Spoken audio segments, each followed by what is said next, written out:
ሰላም የተወደዳችሁ የኤርሳት ቴሌቪዥን ተከታታዮች፣ ለዛሬ ሐምሌ 21 ቀን 2026 የተሰናዱ የረፋድ ዜናዎችን ወደ እናንተ ማድረስ እንጀምራለን። እንድትከታተሉን በአክብሮት እንጠይቃለን። አበይት ነጥቦቹን በቅድሚያ የህወሓት ሊቀመንበሩ የታመኑ የውጭ አጋሮችን አሉን አሉ።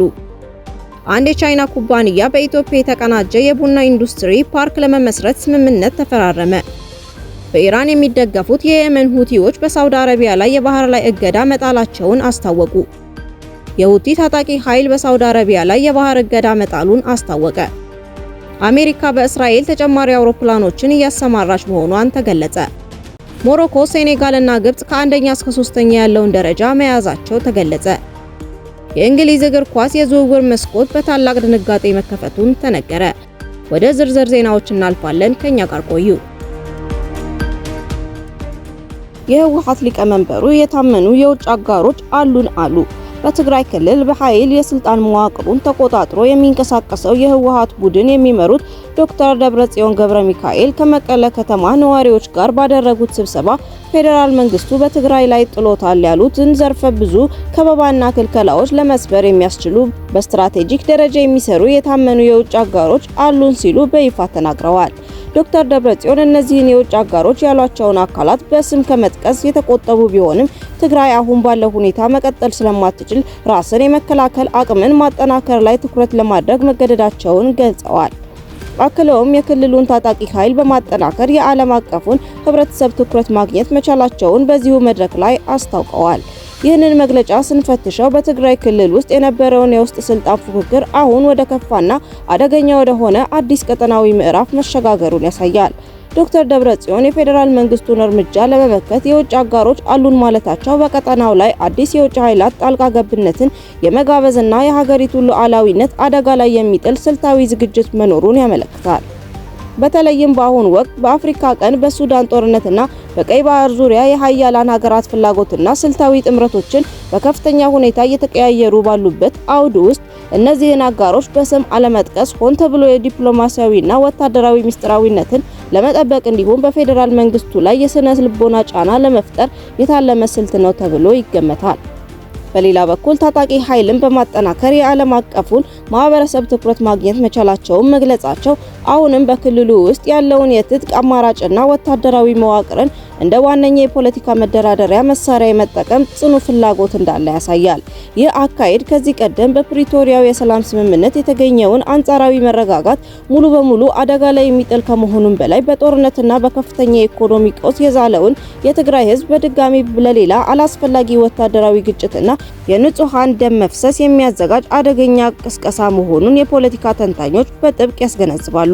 ራስን የመከላከል አቅምን የማጠናከር አስፈላጊነትን በማንሳት ህዝባዊ አመኔታን ለማግኘት መሞከር የውስጥ የስልጣን ክፍፍሉንና አለመረጋጋቱ ወደ ውጭ ጠላት በማዞር የስልጣን እድሜን ለማራዘም የሚደረግ የተለመደ የፖለቲካ ስትራቴጂ መሆኑን ታዛቢዎች ይሞግታሉ።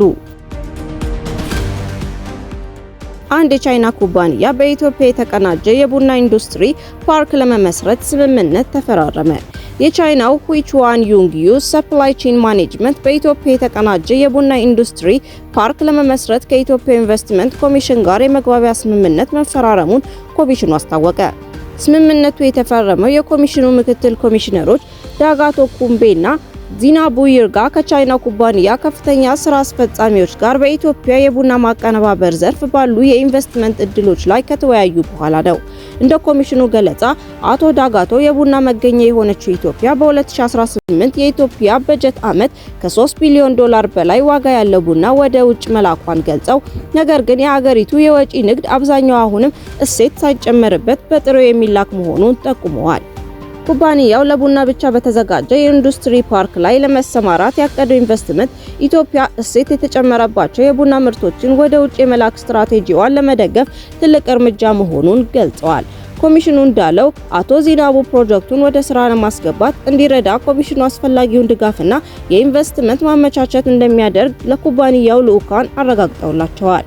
እንደ ኢንቨስትመንት ኮሚሽን መረጃ የሁይቹዋ ሊቀመንበር ዋንግ ሺዩንግ ኩባንያቸው ከ2019 ጀምሮ በቻይና ሄናን ግዛት ውስጥ የቡና ማቀነባበሪያ ፓርክ ሲያስተዳድር የቆየ ሲሆን በዚያም የኢትዮጵያ ቡና ለቻይና ገበያ በማስተዋወቅና በማቅረብ ላይ እንደሚገኝ ተናግረዋል።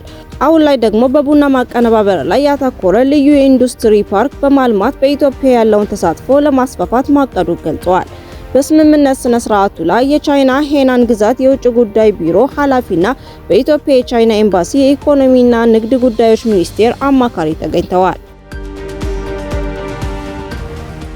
በኢራን የሚደገፉት የየመን ሁቲዎች በሳውዲ አረቢያ ላይ የባህር ላይ እገዳ መጣላቸውን አስታወቁ። በኢራን የሚደገፉት የየመን የሁቲ አማጽያን ሰኞ ዕለት በባላንጣቸው ሳውዲ አረቢያ ላይ የባህር ላይ እገዳ ማውጣታቸውን አስታውቀዋል። ይህም ባለፈው ሳምንት በሁለቱ ወገኖች መካከል ከዓመታት በኋላ ለመጀመሪያ ጊዜ የተለዋወጡትን ተኩስ ተከትሎ ውጥረቱን ይበልጥ ከፍ አድርጎታል። የአማጽያኑ ወታደራዊ ቃል አቀባይ ያህያ ሳሪ በቪዲዮ በሰጡት መግለጫ ይህ መግለጫ ከወጣበት ጊዜ ጀምሮ ተግባራዊ የሚሆን አይን ስለ አይን በሚል መርህ ላይ የተመሰረተ በወንጀለኛው የሳውዲ ጠላት ላይ የባህር ላይ እገዳ ማወጃቸውን ገልጸዋል። እርምጃው ሳውዲ አረቢያ በሁቲዎች ወደቦችና አየር ማረፊያዎች ላይ የጣለችው እገዳና ባለፈው ሳምንት በሰንዓ አየር ማረፊያ ላይ ለሰነዘረችው ጥቃት የተሰጠ ምላሽ መሆኑን የገለጹት ቃል አቀባዩ ለእገዳው በእገዳ ምላሽ እንደሚሰጡ አክለዋል። ሳሪ አክለው ግትር በሆነው የሳውዲ ጠላት በኩል የሚፈጸም ማንኛውም የሞኝነት ድርጊት ሁሉን አቀፍና ወሳኝ በሆነ የአጸፋ እርምጃ ይገጥመዋል ብለዋል። ባለፈው ሳምንት ኢራን በሁቲ አጋሯ አማካኝነት ሳውዲ አረቢያ በየመን ሰማይ ላይ ያላትን የበላይነት ለመፈታተን የሞከረች በሚመስልበት ወቅት ለረጅም ጊዜ ቀዝቅዞ በነበረው የየመን ግጭት ውስጥ ጠባጫሪነቱ እንደገና አገርሽቷል። የየመን መንግስት የሁቲ ልዑክ የያዘችን ከኢራን የተነሳች በረራ ለማገድ ሰንዓ አየር ማረፊያ መምታቱን ከተነገረ በኋላ ሁቲዎች ባለፈው ሰኞ በደቡባዊ ሳውዲ አረቢያ አብሃ ከተማ በሚገኝ አየር ማረፊያ ላይ ሚሳኤሎችን ተኩሰዋል። ሁቲዎች ለደረሰው ጥቃት የመንግስት ደጋፊ የሆነችውን ሪያድ ተጠያቂ አድርገዋል። ባለፉት 10 ዓመታት ውስጥ ወደ የመን የአየር ክልል የሚገቡ አውሮፕላኖች የየመን መንግስት ከሚደግፈውና እገዳውን የጣለው በመንግስቱ ጥያቄ መሰረት እንደሆነ ከሚናገረው በሳውዲ ከሚመራው ጥምር ጦር ቅድመ ፈቃድ ማግኘት ነበረባቸው። የጋዛ ጦርነት አካል አድርገው ሁቲዎች ቀደም ሲል በኤደን ባህረ ሰላጤና በስዊዝ ካናል በኩል ወደ አውሮፓ በሚያመራው በቀይ ባህር ላይ በመርከቦች ላይ ጥቃት የሰነዘሩ ሲሆን ይህም መርከቦች አፍሪካን በመዞር ረጅም መንገድ እንዲጓዙ አስገድዷቸዋል። ቀይ ባህር የሳውዲው የያምቡ ወደብ መገኛ ሲሆን ይህም ሪያድ ከዩናይትድ ስቴትስ ጋር በነበራት ጦርነት ወቅት ኢራን የሆርሙዝ ወሽመጥና የባህረ ሰላጤውን መስመር ሙሉ በሙሉ መዝጓቷን ተከትሎ በሚሊዮን የሚቆጠሩ በርሜል ነዳጆች በዚያ በኩል ወደ ውጭ ለመላክ አስችሏታል። የሁቲ ታጣቂ ኃይል በሳውዲ አረቢያ ላይ የባህር እገዳ መጣሉን አስታወቀ። በየመን የሚንቀሳቀሰው የሁቲ ታጣቂ ኃይል በሳውዲ አረቢያ ላይ ሙሉ የባህር እገዳ መጣሉን የአልጀዚራ ቴሌቪዥን ሐምሌ 20 ቀን ዘግቧል። ይህ ውሳኔ የተወሰደው በመካከለኛው ምስራቅ ያለው የፖለቲካና የወታደራዊ ውጥረት በእጅጉ በተባባሰበት ወቅት ነው። በሌላ በኩል የአሜሪካ ጦር ለ9 ተከታታይ ሌሊቶች በኢራን በተለያዩ አካባቢዎች ጠንካራ የአየር ጥቃቶች ማካሄዱ ተነግሯል። ይህ ወታደራዊ እርምጃ በሰሜናዊ ኢራቅ በተፈጸመ ጥቃት አንድ አሜሪካዊ ወታደር ከተገደለ በኋላ የተወሰደ መሆኑ ተገልጿል። የኢራን የውጭ ጉዳይ ሚኒስቴር ቃል አቀባይ እስማኤል ባቃኢ በሰጡት መግለጫ ግጭቱ እየቀጠለ ቢሆንም ኢራን ከአሜሪካ ጋር ለመደራደር የተጀመረውን ጥረት እንደምትቀጥል ገልጸዋል። በአሁን ጊዜ ግጭቱ በእስራኤል በፍልስጤምና በሊባኖስ እንዲሁም በአሜሪካና በኢራን ኃይሎች መካከል በሰፊው እየተካሄደ ይገኛል። ከኢራን ጋር ግንኙነት አለው ተብሎ የሚገለጸው የየመን የሁቲ ታጣቂ ኃይል በሳውዲ አረቢያ ላይ ያስታወቀው የባህር እገዳ በክልሉ ያለውን ከባድ የደህንነትና የፖለቲካ ቀውስ የበለጠ ሊያባብሰው እንደሚችል የፖለቲካ ተንታኞች ያስጠነቅቃሉ። አሜሪካ በእስራኤል ተጨማሪ አውሮፕላኖችን እያሰማራች መሆኗን ተገለጸ።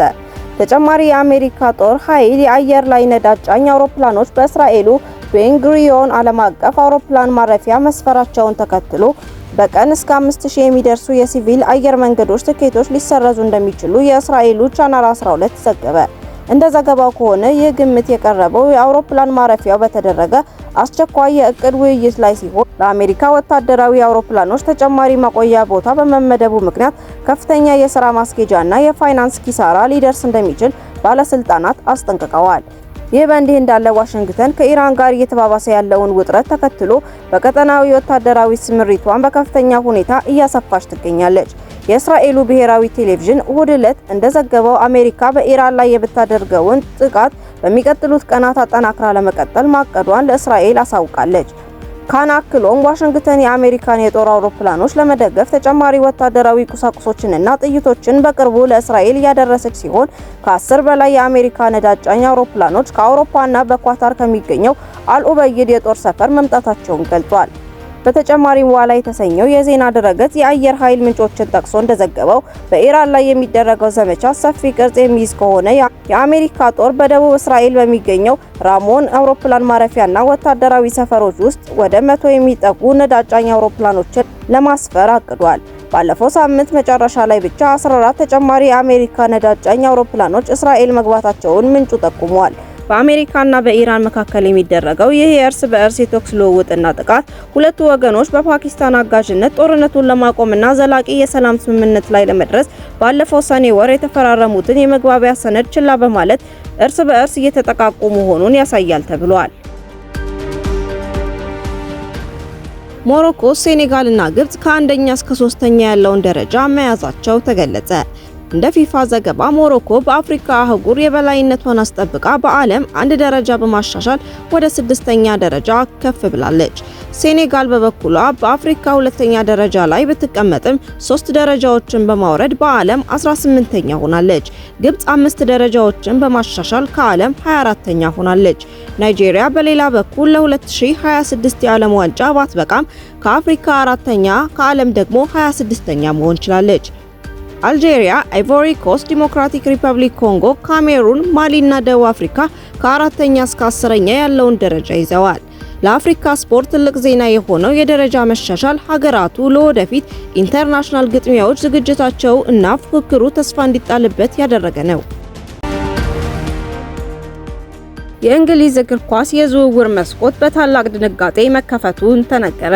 ማንቸስተር ዩናይትድ የወደፊቱን የዓለም የእግር ኳስ ማማ ይቆጣጠራል ተብሎ በከፍተኛ ጉጉት የሚጠበቀውን የ18 ዓመቱን ድንቅ ክንፍ ተጫዋች ታይናን ቶምፕሰንን ከቶተንሃም ሆትስፐር መንትፎ በይፋ ማስፈረሙን አረጋግጧል። በቶተንሃም አካዳሚ በግራ መስመር ማጥቃት ላይ ድንቅ ብቃቱን እያሳየ ያደገው ይህ ወጣት በቀጥታ የክለቡ ዋና አሰልጣኝ ማይክል ካርክ የመጀመሪያ ቡድን ስብሰባን ለመቀላቀል ተዘጋጅቷል።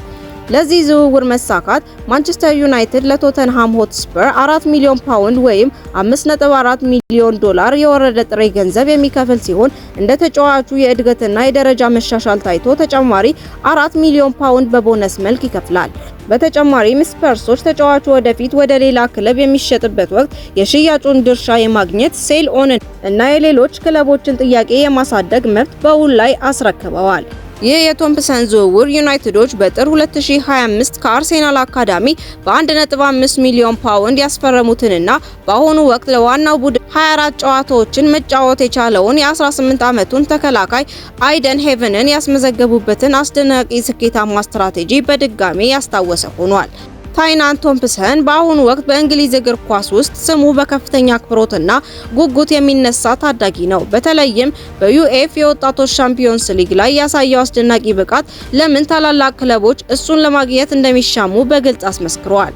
የእንግሊዝ ታዳጊ ብሔራዊ ቡድን ተጫዋች የሆነው ቶምፕሰን ባለፈው የውድድር ዓመት ለቶተንሃም ከ18 ዓመት በታች እስከ 21 ዓመት በታች ቡድኖች ውስጥ በድምሩ 13 ግቦችን ከመረብ ሲያሳርፍ 6 ለግብ የሚሆኑ ኳሶችን አመቻችቶ አዘጋጅቷል። ከነዚህም ውስጥ 7 ግቦችን ያስቆጠረው በ7 የዩኤፍ የወጣቶች ሊግ ጨዋታዎች ላይ መሆኑን የአስፈሪነቱ ማረጋገጫ ነው። ይህ ድንቅ ብቃቱ በቶተንሃም ዋና ቡድን ዘንድ እውቅና አትርፎለት በሻምፒዮንስ ሊግ መድረኩ ከፓሪስ ሳን ዠርሜን እና ከቦሩሲያ ዶርትሙንድ ጋር በተደረጉ ታላላቅ ጨዋታዎች እንዲሁም በካራቦአ ካፕ ከዶንካስተር ሮቨርስ ጋር በነበረው ፍልሚያ ላይ በዋና ቡድን ተቀያሪ ወንበር ላይ እንዲቀመጥ አስችሎታል። የማንቸስተር ዩናይትድ የአሰልጣኝነትና የቦርድ አመራሮች በአሁኑ ወቅት ትኩረታቸውን ሙሉ በሙሉ በእንግሊዝ ውስጥ ባሉ ታዳጊ ወጣቶች ገበያ ላይ ያደረጉ ሲሆን ከቶምፕሰን በተጨማሪ ሌሎች ታዳጊዎችን ለማስፈረም ከማንቸስተር ሲቲ እና ከሊቨርፑል ጋር ከፍተኛ ንግግር እያደረጉ ይገኛሉ። ከነዚህም መካከል የ16 ዓመቱ የማንቸስተር ሲቲ አማካኝ ካሪም ካሲም የዩናይትድ ቀጣዩ ዋነኛ የዝውውር ኢላማ መሆኑ ታውቋል። ውድ የኢሳት ቴሌቪዥን ተከታታዮች ለዛሬ ረፋድ የተዘጋጁ ዜናዎቻችንን በዚሁ አበቃን። በቀጣይ እስከምንገናኝ መልካሙን ሁሉ ተመኘን። ሰላም።